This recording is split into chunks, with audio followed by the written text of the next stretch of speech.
पूरा लोकल। సర్దార్ పటేల్ 150వ జయంతి ఉత్సవాలను దేశవ్యాప్తంగా ప్రధానమంత్రి శ్రీ నరేంద్ర మోడీ గారి యొక్క ఆధ్వర్యంలో దేశవ్యాప్తంగా అన్ని ప్రాంతాల్లో యూనిటీ మార్చ్ నిర్వహించాలని చెప్పి ప్రభుత్వం నిర్ణయించడం జరిగింది. దానిలో భాగంగా ఈరోజు కరీంనగర్లో ఈ యూనిటీ మార్చ్ను నిర్వహిస్తా ఉన్నాం. భారతదేశం యొక్క ఐక్యత కోసం తన సర్వస్వాన్ని త్యాగం చేసినటువంటి ఒక మహనీయుడు, ఒక ఉక్కు మనిషి సర్దార్ పటేల్. ఇలా దాదాపు 560 సంస్థలను ఒకే జెండా కింద తీసుకొచ్చి ఈ దేశాన్ని ఏకం చేసినటువంటి మహనీయుడు సర్దార్ పటేల్. ఇలా ఆయన స్ఫూర్తిగా తీసుకొని ఆయన చరిత్రను తిరమరు కాకుండా భావి తరాలకు అందించాలని చెప్పి ఒక ఉద్దేశంతో యువతలో ఒక స్ఫూర్తి నింపాలి. ఆయన ఈ దేశం కోసం ఏ విధంగా త్యాగం చేసిండు, ఏ విధంగా ధైర్యంగా పోరాటం చేసిండు, ఏ విధంగా ఈ దేశం కోసం కఠిన నిర్ణయాలు తీసుకోవడం చెప్పి ఆ విషయాన్ని భావితరాలకు అందించాలనే ఉద్దేశంతోనే ఈరోజు ఈ యూనిటీ మార్చ్ను దేశవ్యాప్తంగా నిర్వహిస్తా ఉన్నాం. ముఖ్యంగా తెలంగాణ రాష్ట్రానికి సంబంధించి ఆ రోజు తెలంగాణను పాకిస్తాన్లో కలపాలని చెప్పి ఇవాళ నిజాం కుట్రలు పడుతున్న సందర్భంలో, స్వతంత్ర రాజ్యంగా ఉంచాలని చెప్పి కుట్ర పడుతున్న సందర్భంలో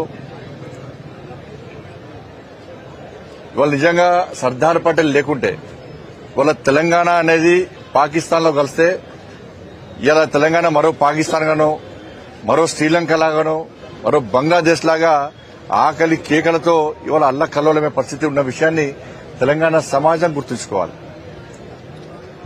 మరి తెలంగాణ భారతదేశంలో విలీనం కాకుంటే, తెలంగాణకు స్వాతంత్ర్యం రాకుంటే, తెలంగాణ స్వతంత్రంగా ఉంటే తల్లి భారతమాత కడుపులో క్యాన్సర్లా ఉంటుందన్నటువంటి ఒక విషయాన్ని స్పష్టం చేసి ఆపరేషన్ పోలో పేరుతోని తెలంగాణకు విముక్తి కలిగినటువంటి గొప్ప మహనీయుడు సర్దార్ పటేల్.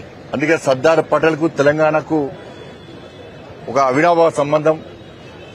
మరి తెలంగాణ సమాజం ముఖ్యంగా సర్దార్ పటేల్ గుర్తించాల్సిన అవసరం ఉంది. దాంతోపాటు ఐపీఎస్, ఐఏఎస్ సంబంధించి ఆధునిక సివిల్ సర్వీసెస్ ను స్థాపించడంలో ప్రముఖ పాత్ర పోషించిన వ్యక్తి సర్దార్ పటేల్. కాబట్టి అటువంటి యొక్క వ్యక్తిని వాళ్ళ స్ఫూర్తిగా తీసుకోవాలని చెప్పి ఒక మంచి ఆలోచనతో దేశవ్యాప్తంగా ఈ యూనిటీ మార్చ్ తీసుకొస్తున్నాం.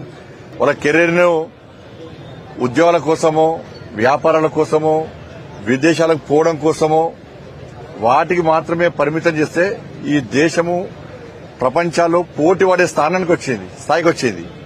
పోటీపడే స్థాయికి వచ్చినప్పుడు యువతను ప్రోత్సహించాల్సిన బాధ్యత ఉంది. లేకుండా కుటుంబ పరంపర రాజకీయాలు ఇవాళ ఈ దేశంలోకి వస్తున్న సందర్భంలో యువత అంతా కూడా రాజకీయాలకు రావాల్సిందిగా ఈ సందర్భంగా విజ్ఞప్తి చేస్తూ, వచ్చిన వాళ్ళందరూ కూడా రాజకీయ స్వార్థంతో కాకుండా, కుటుంబం కోసం కాకుండా ఈ దేశము, ఈ సమాజం అనే ఒక విషయాన్ని ఆలోచించి సర్దార్ పటేల్ లాంటి ఒక మహనీయులను స్ఫూర్తిగా తీసుకుని వారు ఏ ఆశయాలు, ఏ లక్ష్యం కోసం వారు ఈ దేశం కోసం పనిచేశారో ఆ లక్ష్యాన్ని చేరుకోవడానికి, వాళ్ళ ఆశయాలు నెరవేర్చడానికి నరేంద్ర మోడీ గారు ఏ విధంగా కష్టపడి పనిచేస్తున్నారో వారికి చేదోడు వాదోడుగా ఉండడానికి, అందరు భాగస్వామ్యం కావడానికి యువత అంతా రావాలని చెప్పి ఈ సందర్భంగా అందరికీ అప్పీల్ చేస్తూ, అందుకే ఆ యువతను ప్రోత్సహించడానికే ఈరోజు యువత ఆధ్వర్యంలో, అందరు ప్రతి ఒక్కరి ఆధ్వర్యంలో, ముఖ్యంగా యువతను ప్రోత్సహించాల ఆధ్వర్యంలో ఆలోచనతో ఈరోజు ఈ యూనిటీ మార్చ్ను నిర్వహిస్తా ఉన్నాం.